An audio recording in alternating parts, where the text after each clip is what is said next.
something that emerged from the fork wars is this idea that Bitcoin development was itself kind of a folly, right? That it was essentially something that shouldn't have happened in an organized way. And you to sort of look at the developers almost like, I like to say that there is Mircea Popescu. He has a theory, and I would call it Mircea's paradox, which is Mircea's paradox is any upgrade to Bitcoin is indistinguishable from an attack. And because you can't tell what is an attack and what is a what is an upgrade, one as a responsible sovereign Bitcoin user should just treat everything like an attack, right?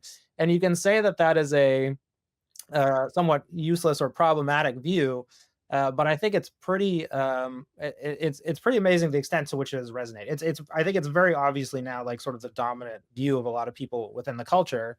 And that's sort of an unspoken tension here that a lot of the people who have come into Bitcoin in post 2021, they inherit this idea that Bitcoin development is somehow sort of bad, right? Or that it's something that you should oppose or can oppose. And so I'm curious your thoughts because I think that's like the dominant thing that Bitcoin Core seems to be constrained by, right? It seems to be constrained by this idea that the user base is in some ways hostile to them. I think that that's true to an extent, right? Because I think that post the fork wars, there was this idea that if you think about everything that was popularized, it's I, the node runner. I decide what is Bitcoin. I am in charge. You can't impose on me, and that's created. I think it's just harder to talk about Bitcoin technical development today, and it's almost like I get the sense from talking to folks like Michael Saylor and others, is it would almost be more convenient for them if there were no Bitcoin Core developers.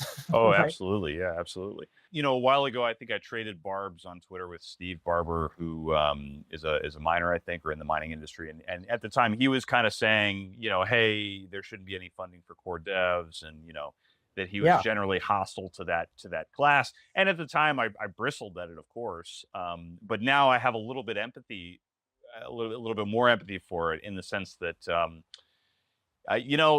it's absolutely right that as time goes on and as things get more complicated, it's very, very difficult from the outside to size up the implications of a change to Bitcoin. And so, the famous example of this is with SegWit. You saw the witness discount and various script constraints changed in such a way that allowed the development of inscriptions. And, a lot of people just like were driven crazy by that use of Bitcoin. So post hoc, there was this like idea that, wow, we really didn't see that coming. Oh gosh, if we make any more changes to this, they're going to be bad. And well, most, maybe all but like 100 people on Earth are really incapable of actually understanding, say, a consensus change and what all the implications are and what the implementation risks are.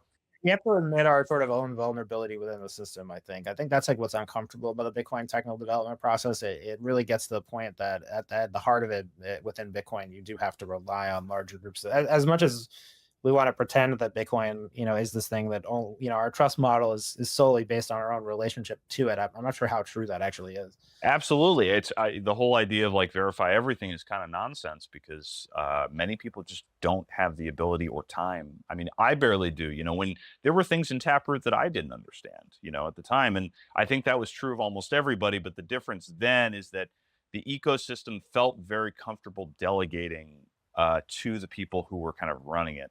Probably they still do, but the people involved don't really have the vision. They're not talking about it. And so there isn't as much trust, and that same kind of consent manufacturing process like doesn't happen as well now.